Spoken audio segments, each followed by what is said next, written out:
కేవలం 9 నెలల వ్యవధిలోనే భారత జట్టు 2 ఐసీసీ ట్రోఫీలను సాధించింది.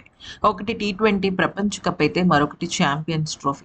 ఈ 2 ట్రోఫీలు అందుకోవడంలో భారత జట్టు నిజం చెప్పాలి అంటే నెక్స్ట్ లెవెల్ గేమ్‌ని చూపించింది. అసలు నిజానికి ఏ ఒక్క మ్యాచ్‌లో కూడా ఓటమి కూడా ఎరగకుండా ఫైనల్‌లోకి చేరుకొని ఫైనల్‌లో అత్యద్భుతమైన పోరాటం జరిపి ఇక ఈ ట్రోఫీని ముద్దాడింది. దీనిలో యువ ఆటగాళ్ళు ఎంత గొప్పగా ఆడారో, సీనియర్ ఆటగాళ్ళు వాళ్ళకి పోటీ పడుతూ ఆడారు.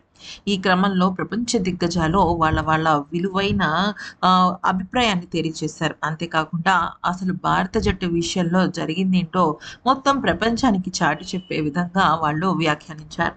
అయితే దీనిపైన మొదటగా రోహిత్ శర్మ పైన ప్రశంసల వర్షం కురిపించారు. ఆ తర్వాత కోహ్లీ, కేఎల్ రాహుల్, అలాగే శ్రేయస్ అయ్యర్ ఇలా ఒకళ్ళు కాదు, జట్టులో ప్రతి ఒక్క ఆటగాడు తన పరిణితికి మించి ఆడుతుంటే ఎవరైనా అదే చేస్తారు కదా! ఈ క్రమంలో రికీ పాంటింగ్ వ్యాఖ్యానిస్తూ ఏమన్నాడంటే, నిజమైన ఛాంపియన్స్ ట్రోఫీ 2025 అందుకునే అర్హత భారత్‌కు తప్ప మరి ఇంకే జట్టుకు లేదు. ఆ విషయాన్ని వాళ్ళు మొదటి మ్యాచ్ నుంచి ఆఖరి ఫైనల్ మ్యాచ్ వరకు ఆడి అద్భుతమైన పోరాటాన్ని జరిపి వాళ్ళు అది గెలుచుకున్నారు. ఎందుకంటే న్యూజిలాండ్ జట్టేమి తక్కువ జట్టు కాదు.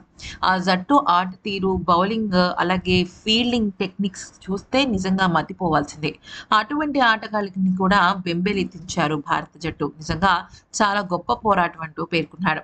ఇక షోయబ్ అఖ్తర్ వ్యాఖ్యానిస్తూ, నేను అసలు ఫైనల్ మ్యాచ్ రాకముందే ఆస్ట్రేలియాతో వాళ్ళు ఆడిన పోరాటాన్ని చూసి ఖచ్చితంగా ట్రోఫీని గెలిచేది భారత జట్టని ఆ రోజే చెప్పాను.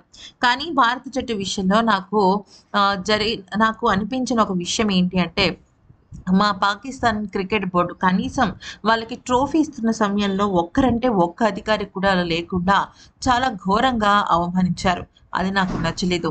నేను గనక ఆ పొజిషన్‌లో ఉంటే అసలు ఇది జరిగి ఉండేదే కాదు అంటూ తనదైన స్టైల్‌లో చెప్పుకొచ్చాడు. ఇక ఆ తర్వాత భారత్ అలాగే న్యూజిలాండ్ జట్ల గురించి మరొక అద్భుతమైన ఒక సెలబ్రిటీ ఎవరు అంటే ఆరన్ ఫించ్. ఎంత గొప్పగా వ్యాఖ్యానించాడంటే, నేను నిన్న ట్రోఫీ సెలబ్రేషన్స్‌లో ఒక చిన్నపాటి భాగంగా మారాను. నిజానికి ఆరన్ ఫించ్ ఏం చెప్పాడంటే, రోహిత్ శర్మ స్థానంలో నన్ను నేను ఊహించుకున్నాను. ఎంత గొప్పగా ఆ అనుభూతి ఉంటుందో మాటల్లో చెప్పలేను. అయితే నిజానికి నిన్న నా కళ్ళకి, నా దృష్టిలో రవీంద్ర జడేజా అద్భుతమైన మ్యాచ్ విన్నర్‌లా అనిపించాడు. తను కొట్టిన ఆ షాట్ నిజంగా చాలా గొప్పది. ఎందుకనంటే ఒక పక్కన కోట్లాది మంది అభిమానులు ఎదురు చూస్తున్న గెలుపుని తన బ్యాట్‌లో, తన చేతుల్లో దాచుకున్నాడంటే అది మామూలు విషయం కాదు.